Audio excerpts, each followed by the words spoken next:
या ठिकाणी आपण क्वेश्चन नंबर 5 सॉल्व करणार आहे. A gas is compress isothermally. Gas compress करायचा आहे आयसोथर्मली.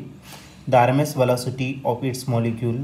तर आर एम एस वेलॉसिटीचा काय फरक पडणार आहे. तर हा क्वेश्चन 2014ला आलेला होता.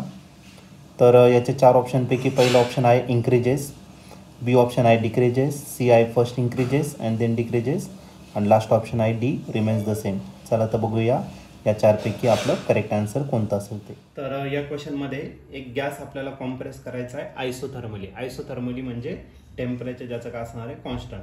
तर आर एम एस वेलॉसिटीवरती आर एम एस वेलॉसिटी आहे जी मॉलिक्यूलची त्याच्यावरती काय त्याचा इफेक्ट होणार. Suppose C R M S जर घेतला, सी आर एम एसचा जो फॉर्म्युला असतो तो असतो √3RT upon M. R gas constant असेल, टी टेम्परेचर आणि यम मोलर मास असेल.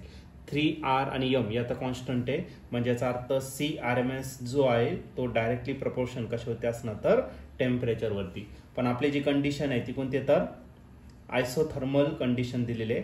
आयसोथर्मलचा अर्थ काय, टेम्परेचर रिमेन्स कॉन्स्टंट. टेम्परेचर या ठिकाणी काय असणार आहे कॉन्स्टंट असेल आणि टेम्परेचर जर बदलत नसेल तर सी आर एम एस जो आहे तो पण काय असेल तर आपला कॉन्स्टंटच असेल, तो पण बदलणार नाही. मग आपलं जे ऑप्शन असेल तर या ठिकाणी करेक्टली मॅच होत आहे आणि तो ऑप्शन म्हणजे D option. D option remains the same.